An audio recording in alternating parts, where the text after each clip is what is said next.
In the bustling streets of Chicago, the air was filled with the chill of December and the golden glow of Christmas lights. Malls bustled with shoppers. Carolers sang on corners, their voices rising above the sound of traffic. The city seemed dressed in joy, but beneath its festive veneer lay shadows of disparity and division. At the heart of it all stood Langston Grove, a neighborhood divided by an invisible yet palpable line. On the north side, glittering skyscrapers housed the affluent and privileged, their opulent lifestyles fueled by Wall Street bonuses and tech fortunes. On the south side, life told a different story: struggling families, underfunded schools, and businesses barely hanging on. The Grove had become a microcosm of a larger societal truth. The color of money often mirrored the color of opportunity, and in America, both came with a price. Amid this divide lived Darius Coleman, a 45-year-old single father and community organizer. Darius had spent years fighting to bring equity to the Grove, his hope resting in his 16-year-old daughter, Imani, whose bright mind and big dreams seemed destined to outshine the circumstances they'd been born into. For Darius, Christmas was a time to renew his faith, not just in God, but in the possibility of change. On the other side of the divide, Eleanor Whitmore, a widowed philanthropist in her 60s, wrestled with guilt. Her late husband had been a real estate mogul whose developments had driven countless families, mostly Black and Latino, out of their homes in the name of urban revitalization. This Christmas, Eleanor was determined to make amends, though she had no idea how. Their paths would cross in a way neither expected, forcing both to confront not only their biases, but also the true cost of wealth. When a racially charged incident at a Christmas market sparks outrage, Langston Grove becomes the epicenter of a larger cultural reckoning. As the festive season unfolds, Darius and Eleanor find themselves on opposing sides of a contentious community debate. Yet, through unexpected acts of generosity and moments of spiritual reflection, they begin to realize that redemption and understanding may lie in acknowledging the humanity they share. The tension had been simmering for years, but on December 10th, it boiled over. At the heart of Langston Grove's annual Christmas market, beloved tradition meant to unite the community, an incident unfolded that would lay bare the fractures in its foundation. It began innocuously enough. Imani Coleman had volunteered to help run a stand for a local youth mentorship program. The stand, filled with homemade ornaments and baked goods, was strategically placed near the entrance to attract donors. Across the street, a luxury boutique set up its own stall, selling exclusive, high-priced Christmas items. The contrast was stark. One stand sought to uplift a struggling community. The other catered to those who could afford to indulge without a second thought. As Imani chatted with a customer, an older white man approached the stand, scrutinizing the prices of the items. $20 for a wreath? Do you really think this is worth that much? He scoffed, loud enough to draw attention. Imani, polite but firm, explained that the money supported after-school programs for at-risk youth. Well, maybe if these kids' parents worked harder, they wouldn't need charity, he retorted. Gasps rippled through the crowd. Darius, who had been helping set up a neighboring booth, intervened. Sir, this isn't the time or place for that kind of talk, Darius said evenly, though his clenched fists betrayed his rising anger. I'm just saying the truth, the man replied, his voice growing louder. You people always want handouts instead of earning it yourselves. The altercation escalated. Phones emerged from pockets, recording the scene as others tried to de-escalate. In the chaos, Eleanor Whitmore, who had been browsing nearby, stepped forward. That's enough, she said, her voice commanding but measured. She turned to the man. You're embarrassing yourself. This young lady is trying to make a difference. Perhaps you should follow her example. The man muttered under his breath and stalked off, but the damage was done. The incident spread like wildfire on social media, framing Langston Grove as a battleground for racial and economic injustice.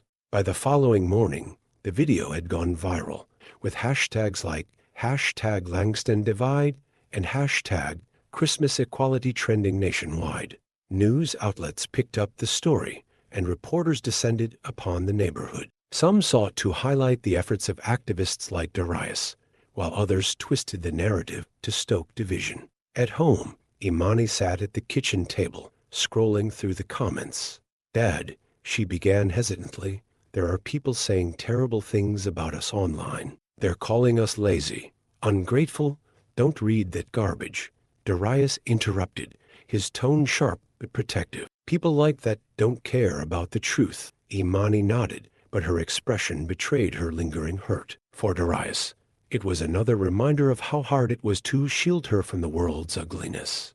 Meanwhile, across town, Eleanor sat in her penthouse apartment, staring at her reflection in the window. Her confrontation at the market had stirred something within her, a mix of anger, shame, and a longing to do more. She picked up her phone and called her assistant. "Marjorie, I want to set up a meeting with the Langston Grove Community Center. Let's make a significant donation before the holiday." "That's wonderful, Mrs. Whitmore," Marjorie replied. "How much were you thinking?" Eleanor hesitated. "Enough to make a difference, but not so much that it feels like I'm just writing a check to absolve myself." Her assistant paused. "Understood. I'll reach out to them today."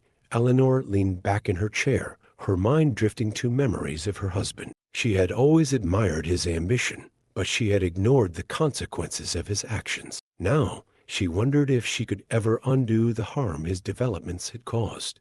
Later that week, the community center hosted an emergency meeting to address the fallout from the Christmas market incident. The room buzzed with tension as residents debated how to respond. "We can't just sit back and let this define us," Darius argued. "This is an opportunity to demand real change, investment in our schools, fair housing policies, and job programs." Others were less optimistic. "We've been asking for those things for years," one woman said. "What makes you think this time will be different?" As the meeting continued, Eleanor entered quietly, drawing curious glances. Darius noticed her immediately and bristled. He recognized her from the Christmas market and knew exactly who she was. "Can I help you, Mrs. Whitmore?" he asked, his tone polite but icy. Eleanor stepped forward, her hands clasped tightly. "I came to listen," she said, "and to offer my support, if you'll have it." The room fell silent. Darius's jaw tightened. "Support," he repeated. "Like the kind your husband gave when he bulldozed half this neighborhood to build luxury condos?" Eleanor flinched, but held her ground. "I can't change the past," she said quietly, "but I can help build a better future." The tension in the room was palpable. Some residents murmured their approval, while others remained skeptical. For Darius, it felt like a betrayal to even entertain her offer. Yet, as he looked around the room at faces filled with weariness and hope, he realized they couldn't afford to turn away potential allies, no matter how complicated. "All right," he said finally. "Let's hear what you have to say." The meeting ended with a tentative agreement to collaborate on a series of community initiatives. But as Eleanor left the center, she couldn't shake the weight of Darius's words. And as Darius watched her go, he wondered if redemption, either hers or his own, was truly possible in a world defined by the color of money.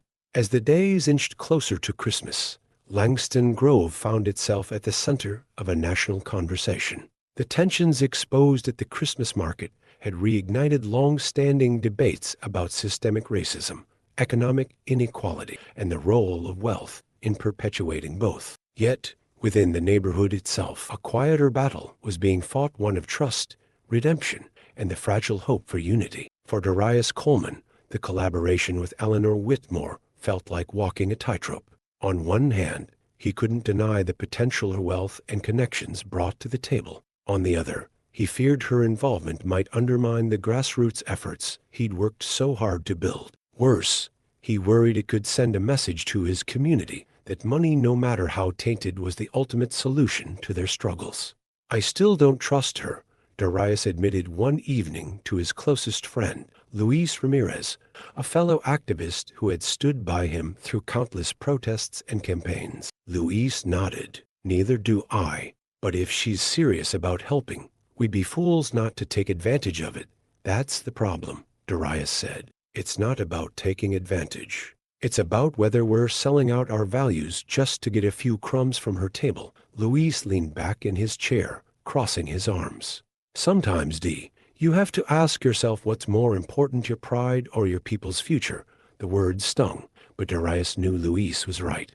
Meanwhile, Eleanor Whitmore found herself grappling with her own doubts. Though she had made a generous donation to the Langston Grove Community Center, she quickly realized that money alone wouldn't be enough to repair the damage done by years of neglect and gentrification. She needed to be present, to show the community she was sincere. Her first attempt came in the form of a holiday toy drive. Partnering with local businesses, Eleanor arranged for dozens of children in the neighborhood to receive Christmas presents, ranging from bicycles to books to warm winter coats.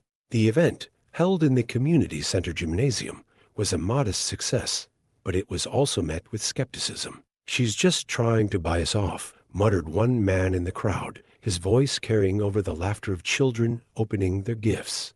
"She should have done this years ago," another woman added. Eleanor heard their comments, but kept her focus on the children, who didn't care about her motives. For them, the brightly wrapped packages were a moment of joy in an otherwise difficult year. Among the recipients was Malik Johnson, a 10-year-old boy whose mother, Shanice, had been laid off from her job at a local diner 3 months earlier. As Malik tore into a box containing a new pair of basketball shoes, his face lit up. "Mom, look," he exclaimed, holding up the sneakers like they were made of gold. Shanice smiled, though her eyes were weary. She approached Eleanor cautiously. "I just wanted to say thank you for what you're doing." Eleanor looked up, surprised by the sincerity in Shanice's voice. "It's the least I can do," she replied. Shanice hesitated. "People around here, they're not quick to forgive. But if you're serious about helping, I think you'll find a way to prove it." Eleanor nodded, the weight of Shanice's words settling over her. "I hope so," she said softly. Despite moments of goodwill, the underlying tensions between Eleanor and Darius persisted. Their partnership became a delicate dance, with both sides wary of giving too much ground. One particularly heated debate occurred during a planning meeting for a proposed housing initiative. Eleanor had suggested using her late husband's development company to renovate several dilapidated apartment buildings in the neighborhood, turning them into affordable housing units. "That's a non-starter," Darius said firmly. "Your husband's company is part of the reason we're in this mess to begin with." "I understand that," Eleanor replied, her tone calm but resolute. "But the company has the resources and expertise to get the job done quickly. Isn't that what we need right now?" "What we need," Darius shot back, "is to rebuild this community on our terms, not yours." The room fell silent. Eleanor took a deep breath, forcing herself to remain composed. "I'm not here to impose my will, Darius. I'm here to help. But I can't do that if you won't meet me halfway." Darius stared at her for a long moment before finally relenting. "Fine, but if we do this, the community gets to call the shots. No strings, no hidden agendas." "Agreed," Eleanor said, extending her hand. After a brief hesitation, Darius shook it. As the partnership moved forward, small but meaningful changes began to take shape in Langston Grove. The community center saw an influx of resources, allowing it to expand its programs for children and seniors. Local businesses received grants to stay afloat during the holiday season, and plans for the housing initiative began to gain traction. For Imani, the transformation of Langston Grove was both inspiring and bittersweet. She admired her father's dedication, but worried about the toll it was taking on him. Late one night, as they decorated their modest Christmas tree, she finally voiced her concerns. "Dad, do you ever think about taking a break?" she asked, hanging an ornament shaped like a star. Darius chuckled. "A break? From what?" "From saving the world," Imani said, her tone half teasing, half serious. Darius paused, his expression softening. "I'm not trying to save the world, baby. Just our little corner of it." Imani smiled, but the worry in her eyes lingered. As Christmas Eve approached, Langston Grove prepared for a candlelight vigil to honor those who had been displaced or otherwise affected by the neighborhood's struggles. Darius and Eleanor, despite their differences, found themselves united in the hope that the event could be a turning point, a chance to remind the community that change was possible, even in the face of deep divisions. But beneath the surface, both knew that the real work was just beginning. The candlelight vigil on Christmas Eve began as a quiet affair. Langston Grove Central Park, a modest patch of greenery that had weathered years of neglect, was transformed into a sanctuary of light. Dozens of residents gathered, clutching flickering candles against the biting cold. The event was meant to honor the struggles of the community while offering hope for the future, but the underlying tension was palpable. Darius stood near the front of the gathering, his shoulders squared against the chill. Beside him was Imani, bundled in a thick scarf, her expression a mixture of pride and unease. Across the park, Eleanor Whitmore moved through the crowd, offering warm smiles and quiet greetings. Despite her efforts, many regarded her presence with suspicion. The vigil began with a few heartfelt speeches. Local pastors spoke of resilience and faith, their voices rising into the crisp winter air. A choir sang Silent Night, their harmonies casting a fragile peace over the gathering. But as the final notes faded, a figure stepped forward that no one expected. It was Jerome Fletcher, a former resident of Langston Grove who had been displaced years earlier when Eleanor's husband's development company demolished his apartment building. Jerome had returned to the neighborhood after seeing the viral video of the Christmas market incident, determined to share his story. Holding his candle aloft, Jerome addressed the crowd. "I don't come here tonight to reopen old wounds," he began, his voice steady but charged with emotion. "But I can't stand here and talk about hope without acknowledging the pain this community has endured. My family was one of many forced out of our homes. We were promised something better, but we got nothing." Murmurs rippled through the crowd. Darius exchanged a wary glance with Imani, while Eleanor froze, her breath caught in her chest. "But I'm not here to blame," Jerome continued. "Blame doesn't build bridges. It burns them. What I want to know is this: are we finally ready to stop talking about change and start making it together?" Jerome's words hung in the air, challenging everyone present. It was Darius who stepped forward first, his candle casting shadows across his face. "You're right, Jerome," he said. "We've spent too much time fighting over scraps when we should have been building something bigger. But change doesn't come easy. It takes sacrifice, hard work, and trust, and that's something we're still learning how to give." He turned to Eleanor, his gaze steady. "Mrs. Whitmore, you've offered your help, and I won't deny we need it. But if we're going to move forward, you need to understand that this isn't about charity. It's about justice. Are you ready to stand with us not just when it's easy, but when it's hard?" Eleanor hesitated, her hands trembling slightly as she held her candle. The crowd watched her expectant, their faces a mixture of hope and skepticism. Finally, she stepped forward. "I am," she said, her voice resolute, "and I know words aren't enough. That's why I'm committing not just my resources, but myself. Whatever it takes, for however long it takes." The tension in the crowd softened, replaced by cautious optimism. Darius nodded, a flicker of respect in his eyes. The vigil ended with a collective prayer, led by Reverend Harris, the pastor of Langston Grove's oldest church. As the candles were extinguished, many lingered, sharing quiet conversations and tentative smiles. It was a small but significant step toward healing. In the days that followed, the partnership between Darius and Eleanor deepened. Jerome, inspired by the vigil, joined their efforts, lending his voice and experience to the cause. Together, they launched the Langston Initiative, a comprehensive plan aimed at addressing the neighborhood's most pressing needs. The initiative focused on 3 pillars: housing. Eleanor leveraged her late husband's company to secure funding and resources for affordable housing projects, with oversight from a community-led advisory board.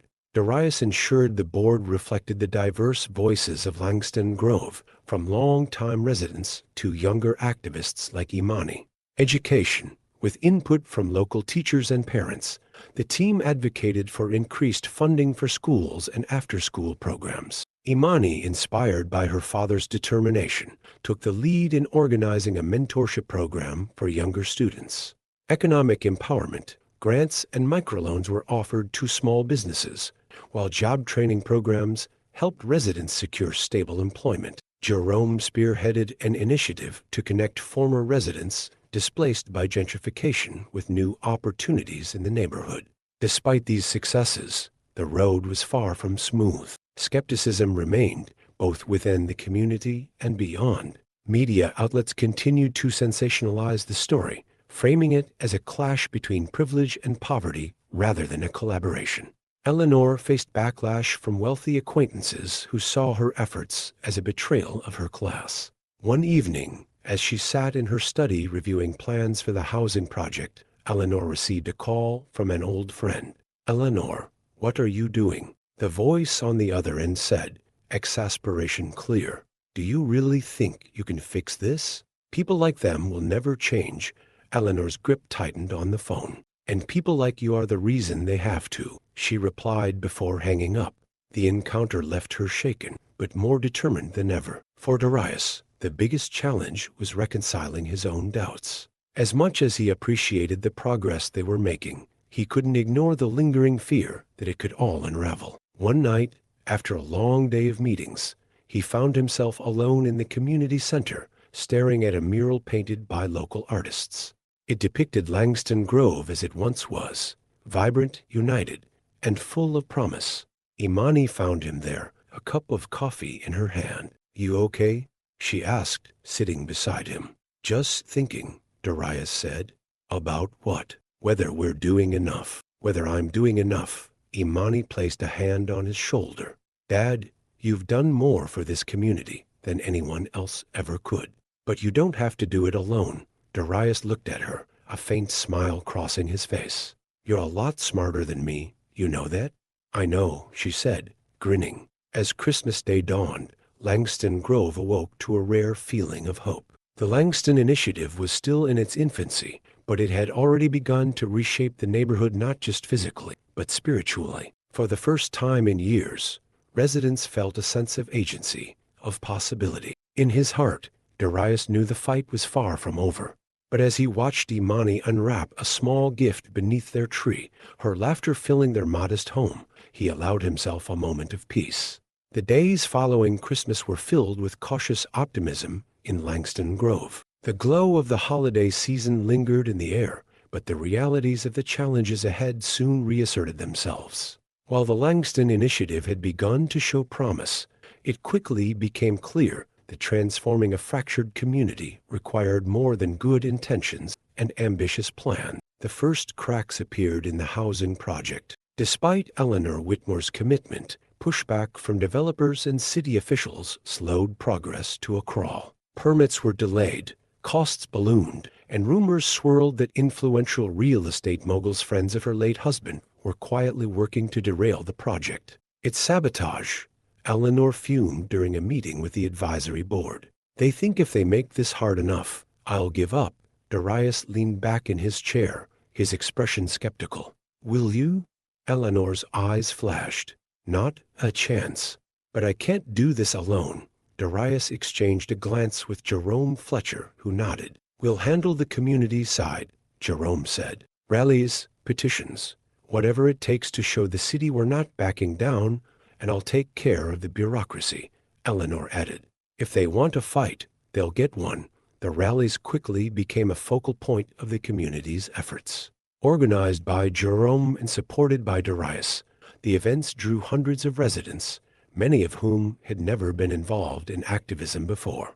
Armed with signs and chants, they marched through City Hall, demanding action. Imani, who had always admired her father's passion, but hesitated to follow in his footsteps, found herself at the forefront of the movement. It began with a single speech during a rally in front of a shuttered school. "We've been told all our lives that we don't matter," she said, her voice steady but impassioned. "That our homes, our schools, and our futures aren't worth investing in. But look around you, this community is worth everything. And we won't stop fighting until the rest of the world sees it too." Her words, captured on video and shared widely online, sparked a wave of support. Suddenly, the Langston Initiative wasn't just a local effort. It became a symbol of resistance and hope for communities across the country.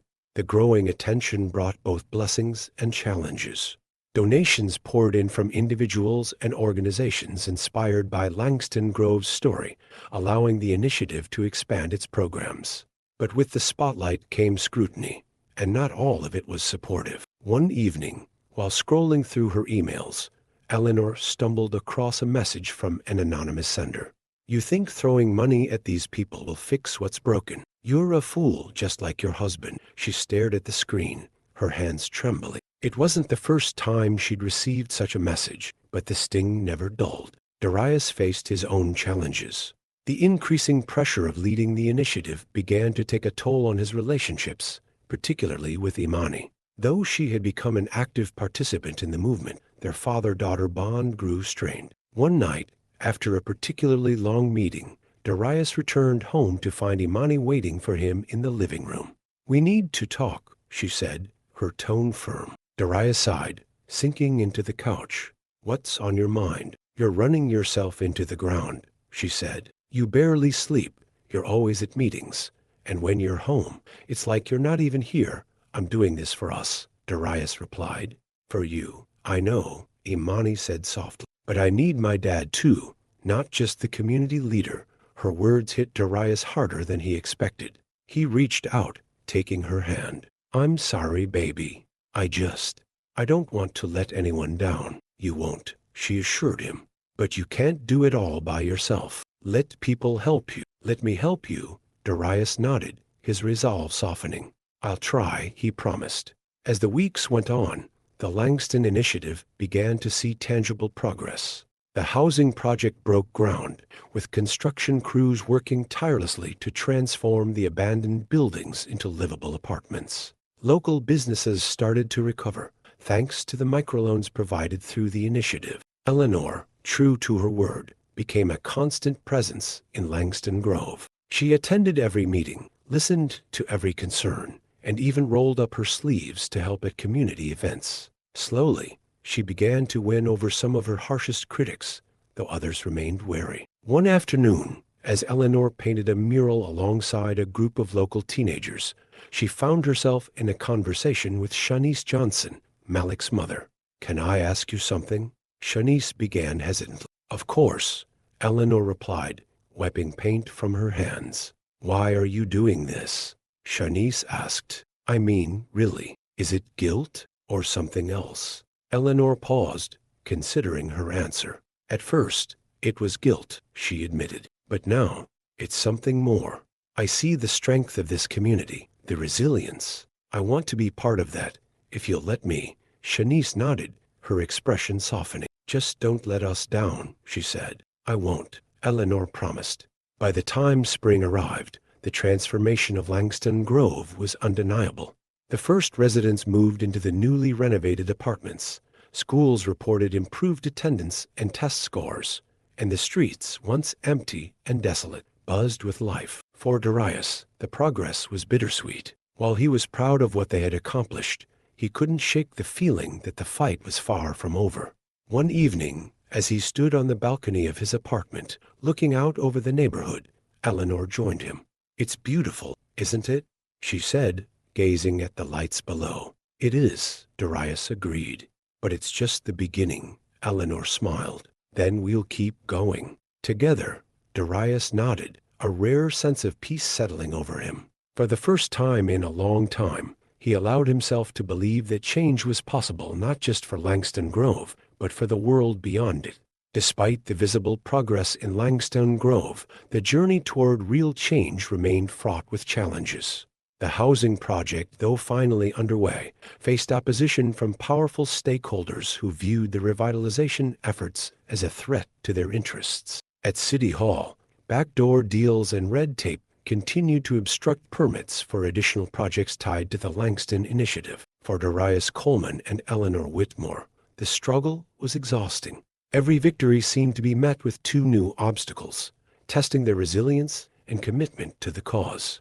Yet, the stakes were too high to turn back. The first major rift between Darius and Eleanor came during a heated advisory board meeting in mid-April.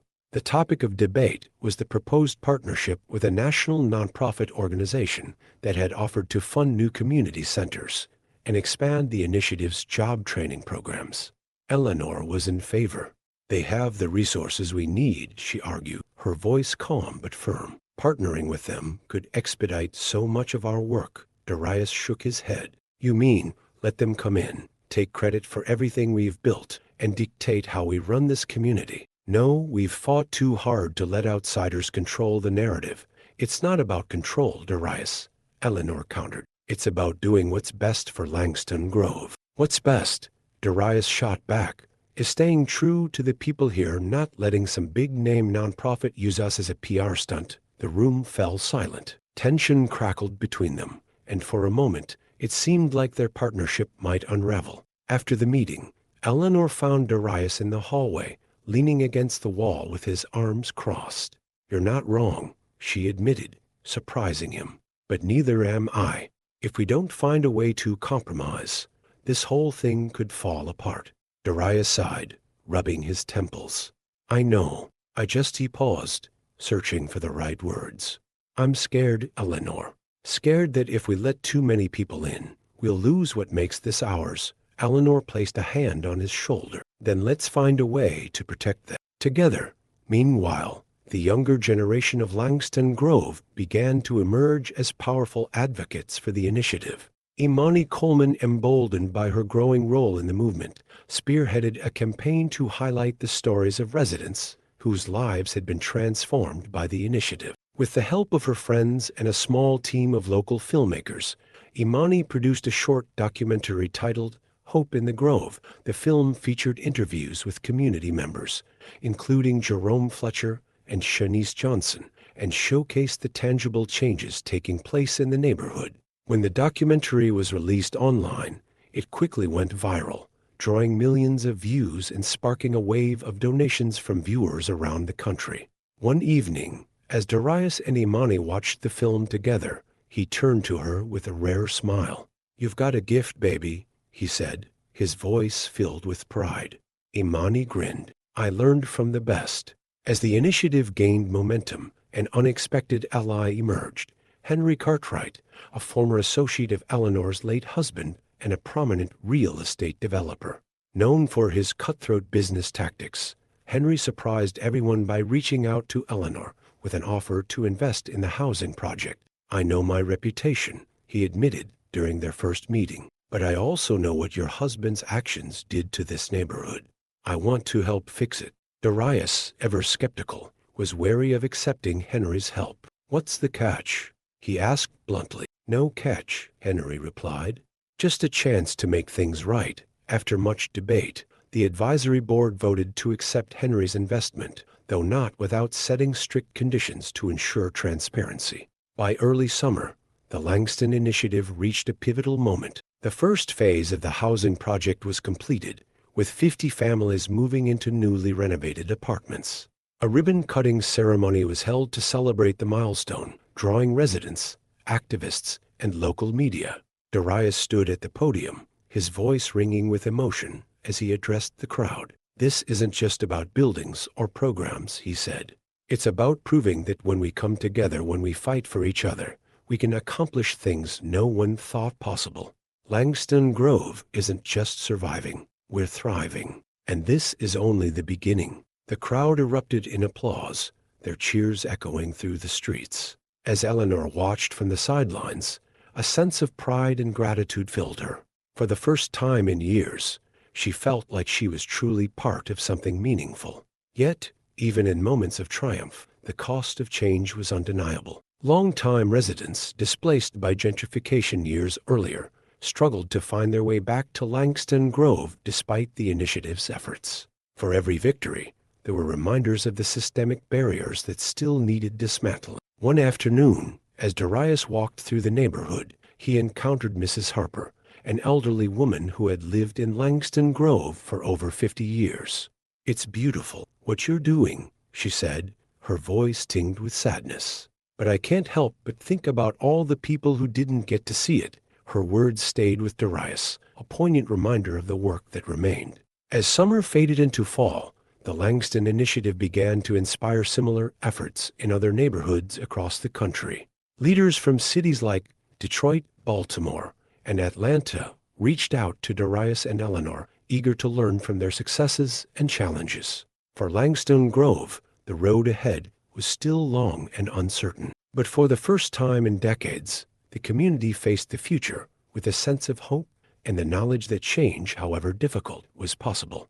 As fall blanketed Langston Grove in hues of gold and crimson, the progress achieved by the Langston Initiative brought both renewed hope and unrelenting scrutiny. The community had made undeniable strides, but beneath the surface, challenges continued to simmer. The hard-won unity that had brought together activists, residents, and even skeptical allies began to show cracks as the weight of maintaining momentum tested everyone's resolve. One of the biggest sources of tension came from within the advisory board itself. As the initiative gained national attention and attracted new donors, debates over how to allocate funds became increasingly contentious. During a particularly volatile meeting, a heated argument erupted between Jerome Fletcher and Dana Walsh, a young policy analyst who had joined the board to provide oversight on financial matters. "We need to prioritize expanding the housing project," Jerome insisted, slamming his hand on the table. "People are still living in conditions that shouldn't exist in this country."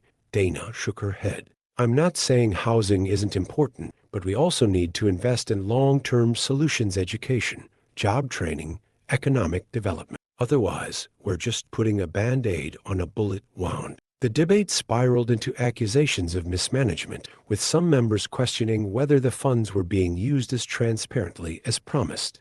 Eleanor, seated at the head of the table, raised her hand to restore order. "Enough," she said firmly. "We're on the same team, and we can't let disagreements tear us apart." "Jerome, Dana, you're both right. But we need a clear strategy moving forward, one that balances immediate needs with future growth. Let's work together to draft a plan everyone can agree on." Her words quelled the tension, but the underlying divisions remained. For Darius Coleman, the mounting challenges began to take a personal toll. He had always prided himself on being a pillar of strength for his community, but the relentless demands of the initiative left him feeling increasingly isolated. Late one night, as he sat alone in his small apartment, he found himself staring at a photo of his late wife, Naomi, who had passed away when Imani was just a child. Her absence was a wound that never fully healed, but in moments of doubt, he often imagined what she might say to him. "You've done so much, Naomi," he whispered to the empty room. "But I'm so damn tired. What if it's not enough?" A knock at the door startled him. It was Imani, holding 2 cups of hot cocoa. "Can I come in?" she asked, her voice soft. Darius smiled faintly. "Always." As she handed him a cup, Imani studied his face. "You've been working too hard, Dad. You need to rest." "I'll rest when the work's done," he replied, his tone weary but resolute. "It's never going to be done," Imani said gently. "But you don't have to carry it all by yourself. You've taught me and so many others how to fight for what's right. Now let us carry some of the weight." Her words brought tears to his eyes, though he quickly wiped them away. "You're a lot like your mom. You know that?" "Thanks," Imani said, smiling. "Now drink your cocoa before it gets cold." Meanwhile, Eleanor Whitmore found herself grappling with a crisis of her own. The increasing pressure from her wealthy peers, many of whom accused her of betraying her class, had begun to take a toll on her reputation. Invitations to galas and fundraisers dried up, and whispers about her foolish crusade reached even the most exclusive circles. One evening, while attending a fundraiser for a local arts organization, Eleanor overheard a conversation between 2 former friends. "She's wasting her time with those people," one woman said, her voice dripping with disdain. "Trying to save a neighborhood that's beyond saving." Eleanor stepped forward, her voice cutting through the chatter. "Those people," she said coldly, "are more resilient, more generous, and more deserving of respect than anyone in this room." The women exchanged shocked glances as Eleanor walked away, her head held high. Though the encounter left her shaken, it also strengthened her resolve. She was no longer concerned with the opinions of those who couldn't see the humanity in Langston Grove. Her focus was on the people who mattered, the residents who had welcomed her, however cautiously, into their lives. As winter approached, a new threat loomed over the Langston Initiative. A coalition of developers, emboldened by the recent slowdown in city-backed projects, announced plans to build a luxury shopping center on the edge of Langston Grove. The proposed development would encroach on land that had been earmarked for affordable housing and community spaces. Worse, It threatened to displace even more residents. This is exactly what we've been fighting against, Darius said during an emergency meeting with the advisory board. If we let them do this, everything we've built will be for nothing. Jerome nodded. We need to mobilize, and fast. Rallies, petitions, media coverage, whatever it takes to stop this. Eleanor, however, suggested a different approach. We need to fight smarter, not louder. I still have contacts in City Hall. Let me see if I can leverage them to block the permits. The board agreed to pursue both strategies, launching a dual-pronged campaign to oppose the development. The fight against the shopping center became a rallying cry for Langston Grove, uniting residents in a way few issues had before. On a cold December morning, hundreds gathered in front of City Hall, holding signs that read, "Homes, not malls, and people over profit." Imani stood at the center of the crowd, leading chants with a megaphone. Her voice was strong, her conviction unshakable. Beside her, Darius and Eleanor stood shoulder to shoulder, their differences momentarily set aside. The demonstration garnered widespread media attention, putting pressure on city officials to reconsider the project. Meanwhile, Eleanor's behind-the-scenes efforts began to bear fruit. Using her connections, she uncovered evidence of corruption in the developer's dealings, which she brought to light during a televised press conference. On December 20th, just days before Christmas, the city council voted to reject the shopping center proposal. The decision marked a major victory for the Langston Initiative, solidifying its status as a force for change. That evening, the community gathered for a celebration at the newly renovated community center. Music played, children laughed, and neighbors exchanged warm embraces. For Darius, Eleanor, and Imani, it was a moment of triumph, but also a reminder of the work that still lay ahead. "We did it," Eleanor said, raising a glass of cider. "No," Darius corrected, smiling. "We started it." As the joy of their victory against the proposed shopping center settled across Langston Grove, the community found itself infused with a renewed sense of purpose. However, as history had shown time and time again, triumphs like these often came with unforeseen consequences. While the Langston Initiative had solidified its place as a force for change, it had also drawn the attention of new adversaries, those who saw progress in Langston Grove as a direct threat to their power. The developers who had been thwarted by the rejection of their shopping center proposal didn't take the loss lightly. Within weeks, a new narrative began circulating in local media. Pundits and editorial writers, many of whom had financial ties to the real estate industry, began framing the Langston Initiative as an overreach, painting its leaders as radicals whose vision for Langston Grove was unrealistic and disruptive. Eleanor became a primary target. Her past as the widow of a wealthy real estate magnate was weaponized against her, with headlines questioning her sincerity and motives. One article, titled "The Savior Complex of Eleanor Whitmore," accused her of using the community to atone for her late husband's sins. "That's ridiculous," Imani said angrily, slamming her laptop shut after reading the article at the kitchen table. "You've done more for this neighborhood than anyone else." Eleanor, sitting across from her, smiled faintly. "Thank you, Imani, but I've been in the public eye long enough to know how this works. When you threaten the status quo, people will do whatever they can to discredit you." Darius, who had been listening quietly, leaned back in his chair. "We need to push back," he said. "Show them that we're not just relying on Eleanor's support, but that this community is leading the charge." Eleanor nodded. "Agreed. But we also need to stay focused. Let them sling mud if they want, it won't stop us."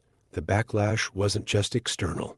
Within Langston Grove, a small but vocal group of residents began to express frustration with the initiative, accusing its leaders of prioritizing certain projects over others. During a town hall meeting, one resident, Angela Parks, stood up to voice her concerns. "We keep hearing about housing and jobs," Angela said, her voice sharp. "But what about the people who've already been pushed out of this neighborhood? What about the families who can't come back because the cost of living keeps going up?"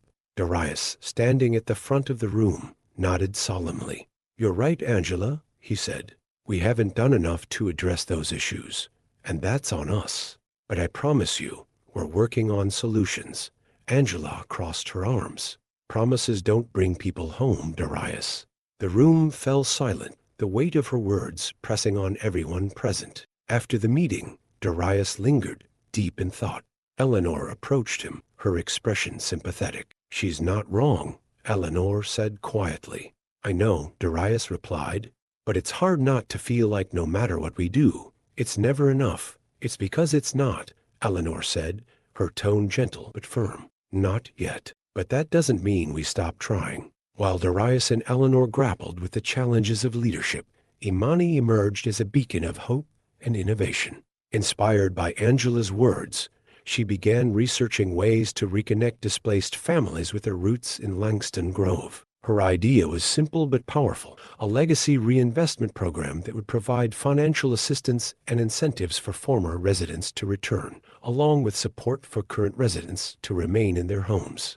During the next advisory board meeting, Imani presented her proposal. This isn't just about bricks and mortar, she said, her voice steady. It's about healing the wounds of the past. If we don't prioritize the people who've been hurt the most, then what's the point of any of this? The board voted unanimously to adopt Imani's proposal, marking a new chapter in the Langston Initiative's mission. As Langston Grove continued its transformation, the story of its resilience began to attract national attention. Imani was invited to speak at a youth leadership conference in Washington, D.C., where she shared the story of the initiative and the lessons it had taught her about community, justice, and the power of grassroots movements. Standing on stage before a crowd of thousands, Imani delivered a speech that would later be hailed as a turning point in the national conversation about urban renewal. My father taught me that change doesn't happen in boardrooms or on spreadsheets, she said. It happens when people come together and fight for each other. Langston Grove isn't just a place, it's proof that we can rebuild what's been broken, not by erasing the past, but by honoring it. Her words resonated deeply, earning her a standing ovation and solidifying her role as a rising leader in the movement for social and economic justice. Back in Langston Grove, the Legacy Reinvestment Program began to take shape. Families who had been displaced years earlier were contacted and offered pathways to return. Some accepted immediately, while others expressed hesitation, still wary of the changes that had taken place. One of the first families to return was the Fletchers Jerome's brother, Marcus, and his wife, Leela, who had moved to another city after being evicted during the height of gentrification. Their homecoming was a deeply emotional moment, symbolizing the initiative's progress and the power of community-driven solutions. I never thought I'd see this place again, Marcus said, tears in his eyes as he stood on the porch of his newly renovated home. Thank you for giving us a second chance. As winter settled over Langston Grove once more, the neighborhood stood as a testament to what was possible when people refused to give up. The Langston Initiative wasn't perfect.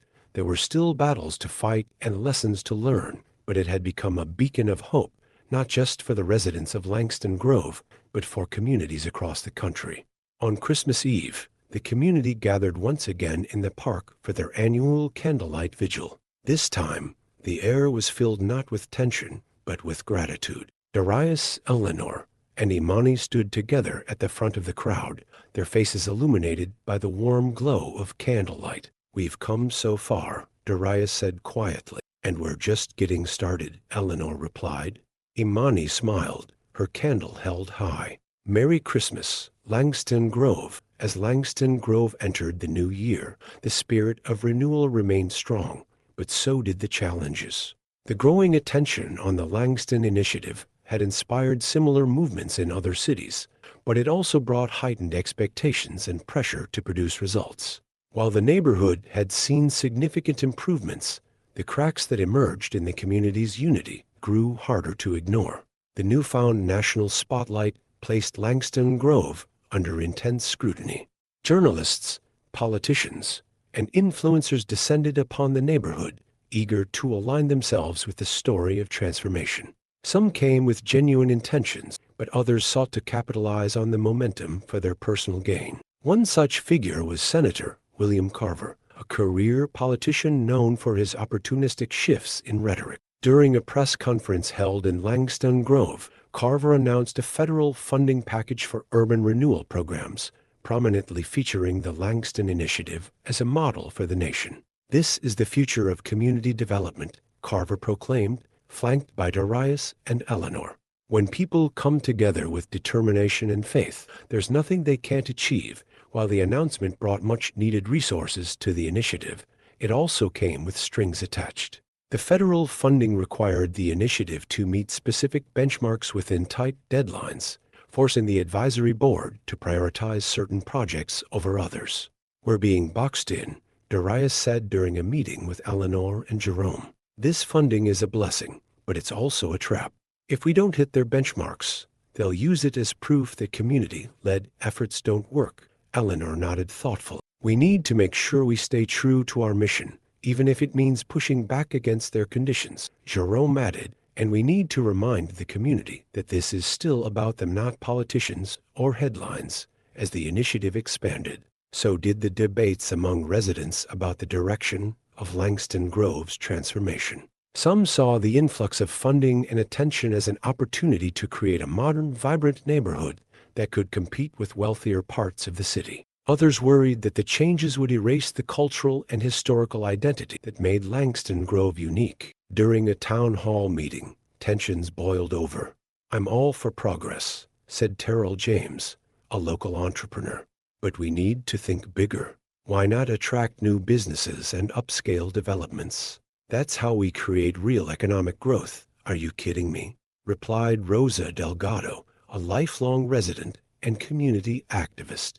"Those upscale developments are exactly what got us into this mess in the first place. We don't need to turn Langston Grove into another playground for the rich." The room erupted into arguments, with residents taking sides. Darius tried to mediate, but the divisions were too deep to resolve in one night. Later, as he walked home with Imani, he vented his frustration. "It feels like the more we accomplish, the harder it gets to keep everyone on the same page," he said. Imani placed a hand on his shoulder. "That's because change is messy, Dad, but it's worth it. We just have to keep listening, even when it's hard." Eleanor, too, found herself grappling with difficult choices. As the de facto public face of the initiative, she was constantly called upon to balance the demands of donors, politicians, and the community. The pressure came to a head when she received a proposal from a corporate sponsor offering millions of dollars in exchange for naming rights to one of the housing developments.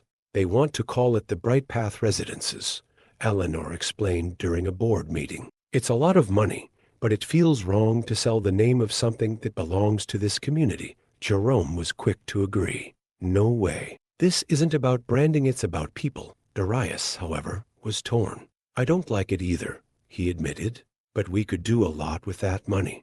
Schools, childcare programs, job training, it could change lives." The debate raged on, but ultimately Eleanor decided to reject the offer. "We've come this far without compromising our values," she said. "I'm not about to start now." Her decision earned her both admiration and criticism, with some accusing her of putting principle over practicality. As the Langston Initiative evolved, Imani continued to step into a leadership role. Her legacy reinvestment program had become one of the initiative's most celebrated successes, reuniting dozens of displaced families with their roots in Langston Grove. One such family was the Thompsons, who had been forced out of the neighborhood years earlier. Their return was a deeply emotional moment, captured by local news outlets. "Thank you for bringing us home," said Maria Thompson, her voice breaking as she hugged Imani. "You don't know what this means to us." For Imani, moments like these reaffirmed her commitment to the cause. But they also highlighted the immense responsibility she now carried. "I'm proud of you," Darius told her one evening as they prepared dinner together. "But I worry sometimes." "This is a lot for someone your age," Imani smiled. "I learned from the best, and don't worry, I've got this."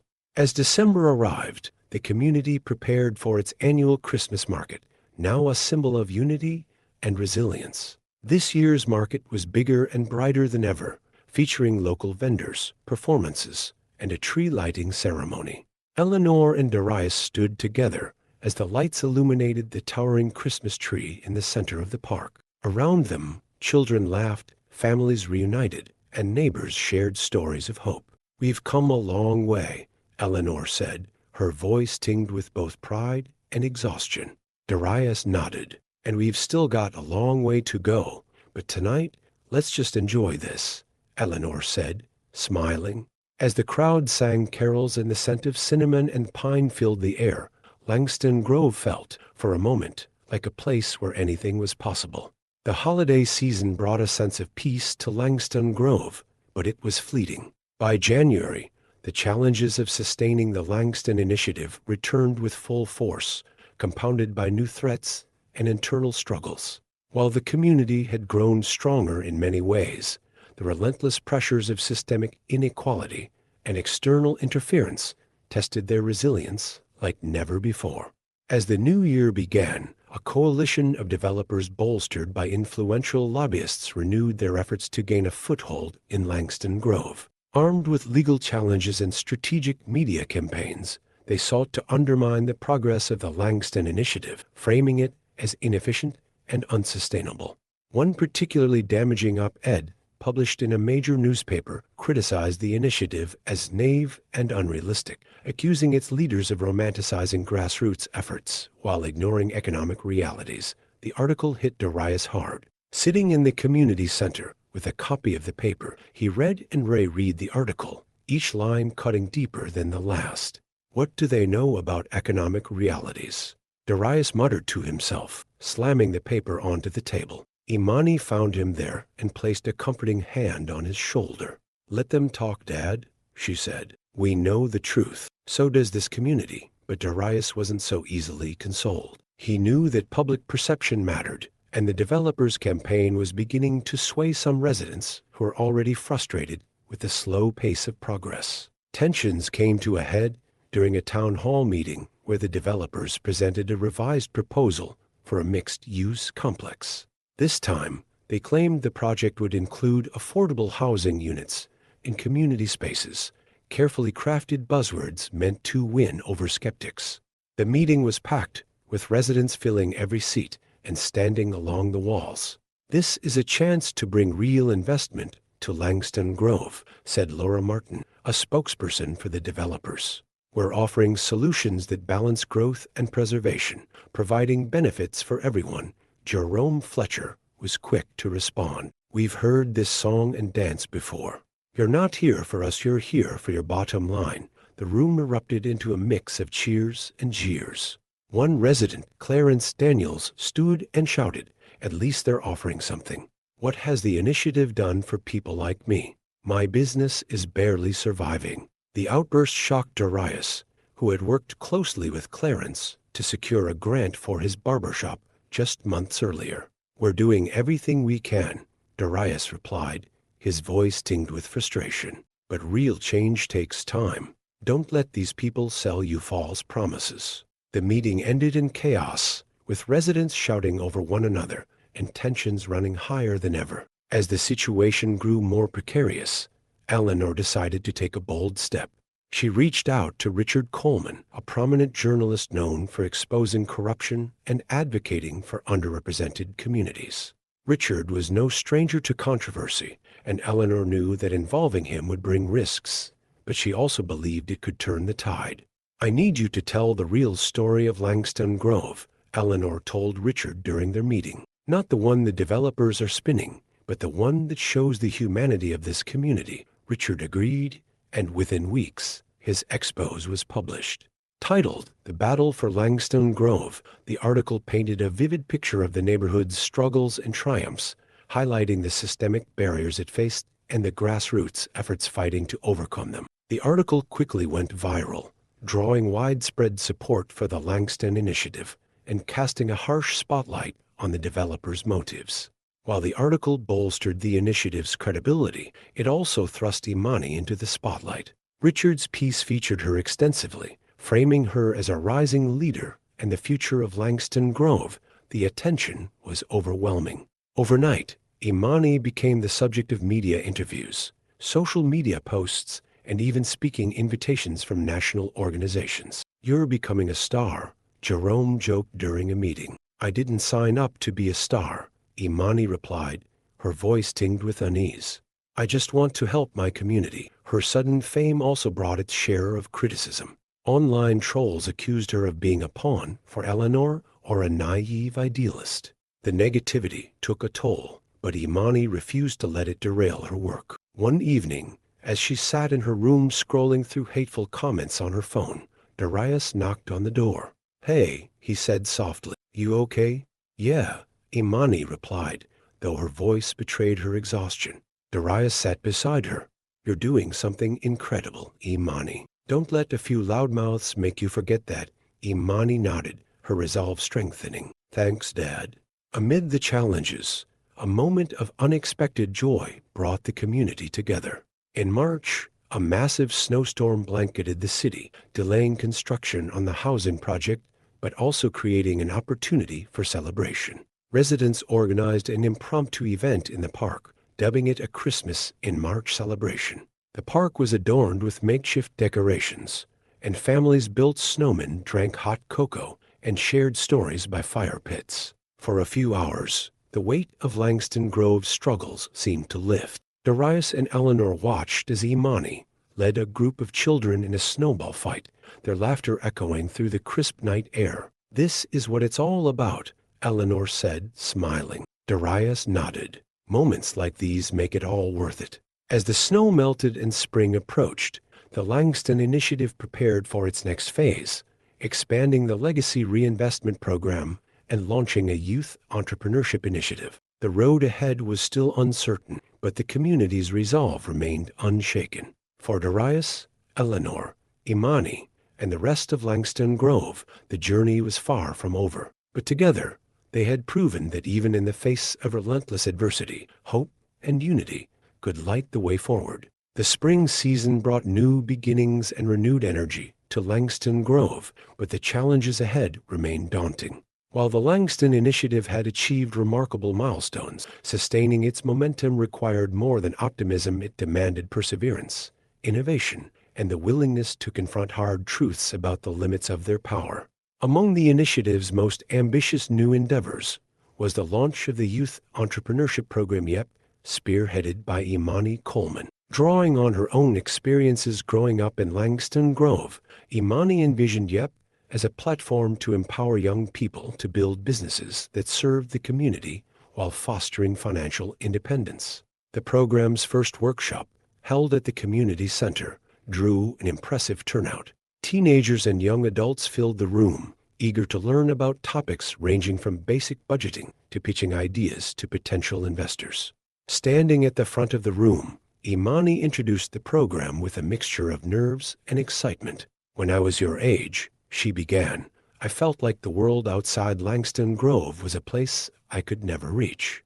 But what I've learned is that we don't have to leave our community to succeed. We can build our dreams right here." One participant, Jaden Parker, raised his hand. "But what if no one takes us seriously? People look at us and think we're just kids from a broken neighborhood." Imani nodded, her expression serious. "That's exactly why we're doing this. We're going to prove them wrong, not by talking about what we can do, but by showing them." Jaden smiled, encouraged by her confidence. While YEP gained traction, the housing initiative faced an unexpected crisis. An anonymous complaint filed with the city's building commission accused the Langston Initiative of violating safety codes on several construction sites. Though the claims were baseless, they triggered an investigation that brought the project to a halt. Eleanor Whitmore, who had been overseeing the housing initiative, was furious. "This is sabotage," she said during a board meeting. "We know exactly who's behind this," Darius agreed, his frustration evident. "But proving it won't be easy. And in the meantime, families are still waiting for homes." Jerome Fletcher suggested organizing a public demonstration to pressure the city to expedite the investigation. "They need to see that we're not backing down," he said. The board approved the plan, and within days, hundreds of residents gathered outside City Hall, holding signs that read, "Build homes, not barriers, and enough is enough." The protest, amplified by media coverage, forced the city to accelerate its review process. By early summer, the housing project was back on track, though the delay had caused significant setbacks. As the Langston Initiative continued to expand, deeper philosophical divisions emerged among its leaders. Eleanor and Darius, whose partnership had been the backbone of the initiative, found themselves at odds over the direction of future projects. During a strategy meeting, Eleanor proposed partnering with a tech company to create a state-of-the-art community center equipped with digital learning labs and job training facilities. This could be a game changer for Langston Grove, Eleanor said, her enthusiasm evident. We'd be giving people access to tools and resources they've never had before. Darius, however, was skeptical. It sounds great on paper, but what's the catch? Are they going to want to plaster their logo all over the neighborhood? Turn our community into their next PR campaign? Eleanor sighed. Not everyone's out to exploit us, Darius. Sometimes we need to take a leap of faith, and sometimes, Darius countered, we need to remember who we're doing this for. The tension in the room was palpable. Imani, who had been quietly observing, finally spoke up. Why can't it be both? She asked. We can use their resources, but on our terms. Let's set boundaries that protect the community while giving people the opportunities they deserve. Her suggestion helped diffuse the argument, but the underlying differences between Eleanor and Darius remained unresolved. For Darius, the relentless demands of leadership began to take a visible toll. His days were consumed by meetings, protests, and planning sessions, leaving little time for himself or his family. Even Imani, who had grown closer to him through their shared work, began to notice the strain. One evening, as they sat on the porch of their apartment, Imani turned to her father. You've been quiet lately, she said. What's going on? Darius sighed, staring out at the city skyline. I'm tired, Imani. Tired of fighting the same battles over and over. Sometimes it feels like no matter what we do, it's never enough. Imani placed a hand on his arm. You're not alone, Dad. We've got a whole community behind us. And you've got me. Her words brought a faint smile to his face. Thanks, baby girl. I don't know what I'd do without you. As summer drew to a close, the Langston Initiative achieved one of its most significant milestones yet, the grand opening of the first housing development completed under the program. The event was attended by residents, activists, and local officials, with speeches celebrating the perseverance and unity of the community. Standing at the podium, Darius addressed the crowd. This isn't just about homes, he said, his voice strong despite the emotions welling within him. It's about dignity. It's about proving that when we come together, there's nothing we can't overcome. The crowd erupted in applause as the ribbon was cut, marking a new chapter for Langston Grove. Families began moving into their new apartments, and the neighborhood buzzed with hope and possibility. Despite the celebration, Darius, Eleanor, and Imani knew their work was far from over. The developers who had opposed them were still searching for ways to undermine the initiative, and the divisions within the community continued to pose challenges. But for now, Langston Grove stood as a testament to what could be achieved through faith, determination, and unity. With the grand opening of the first housing development behind them, Langston Grove stood as a symbol of resilience and progress.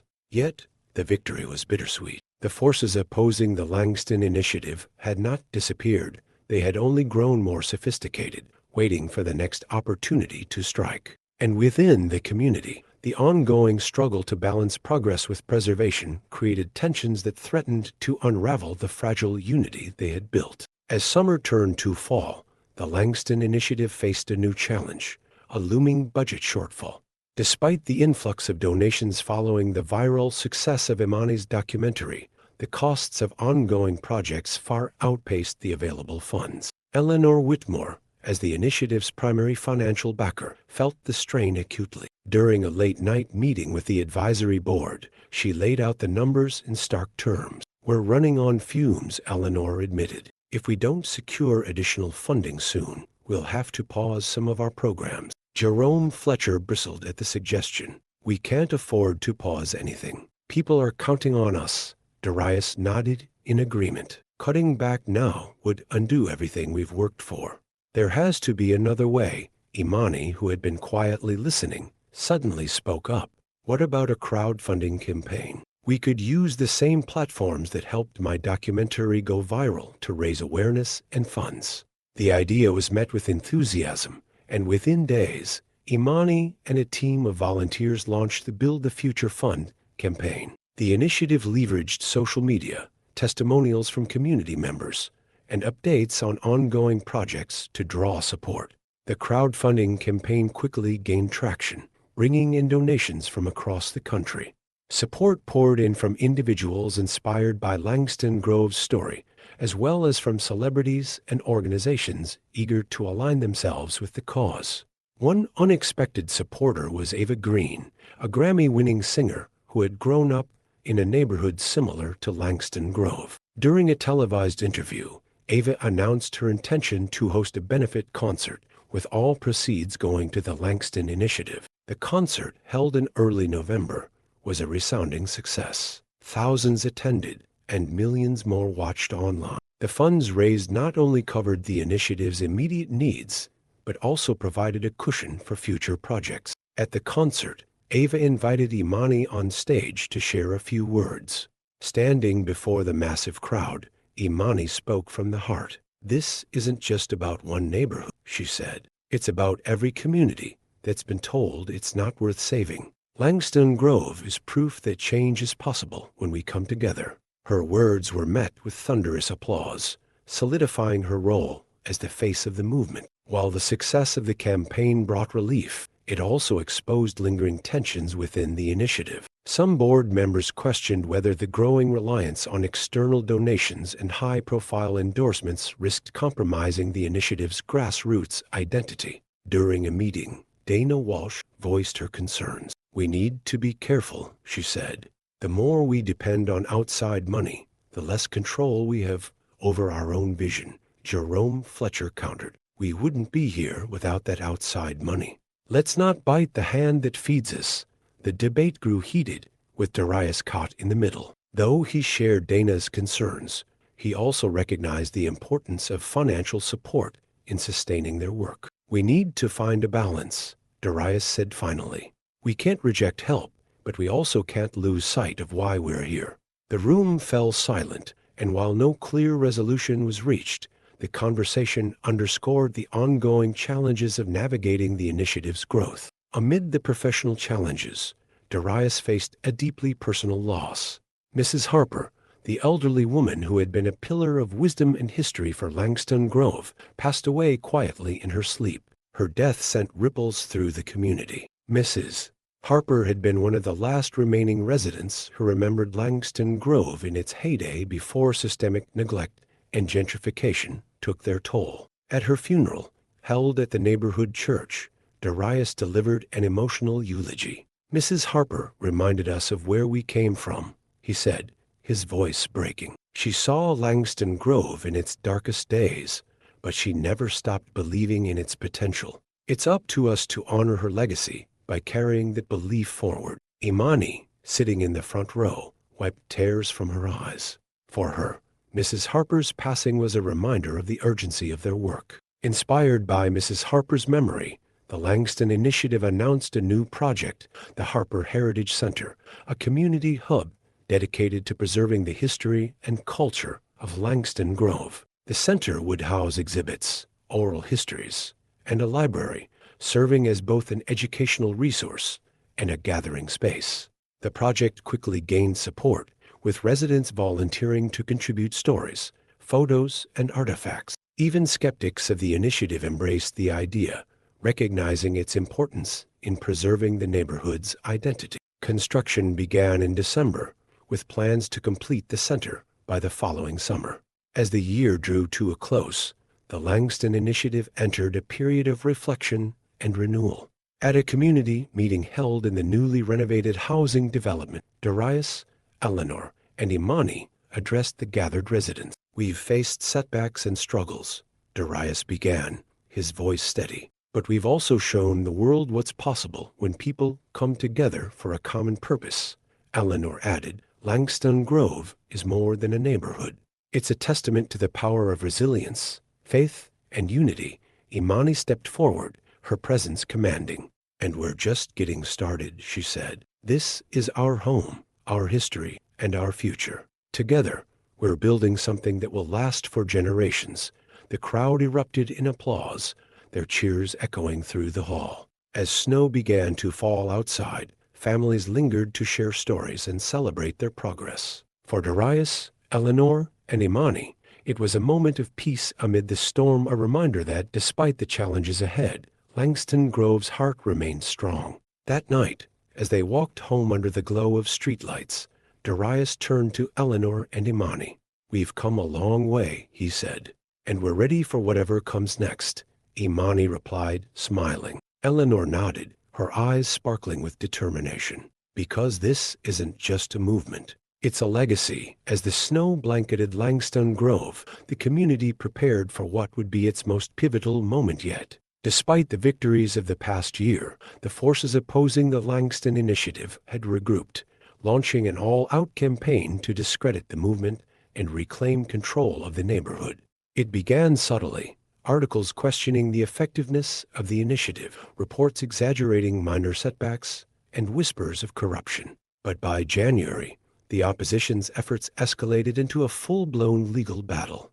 A coalition of developers, backed by powerful allies, filed a lawsuit accusing the Langston Initiative of mismanaging funds and violating zoning laws.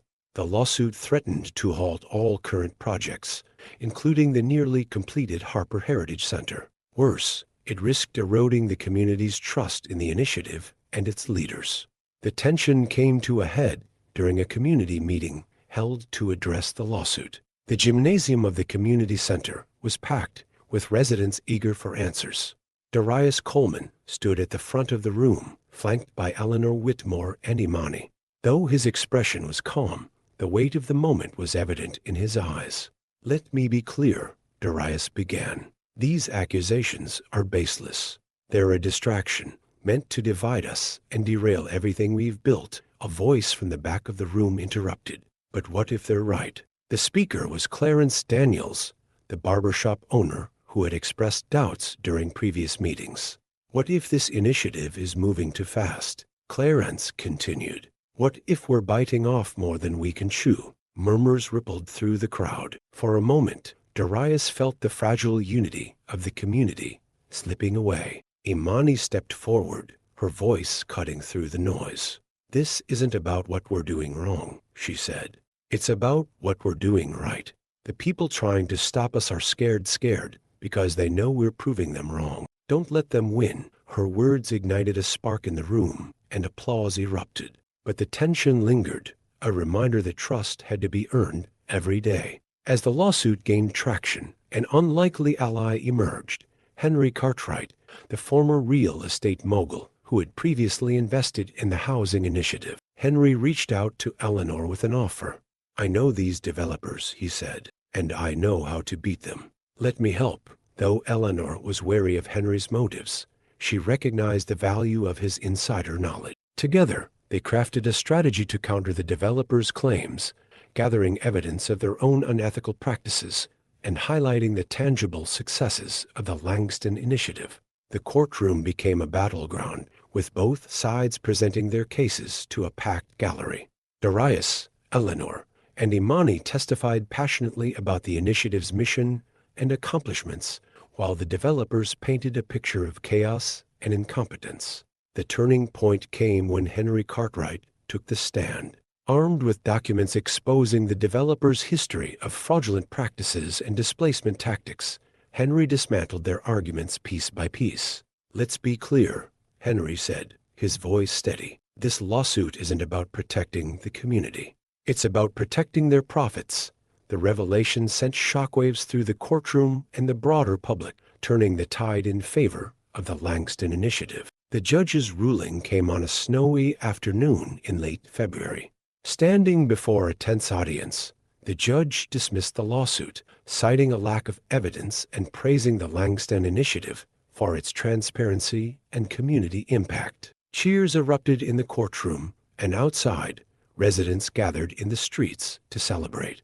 Darius, Eleanor, and Imani embraced, their relief palpable.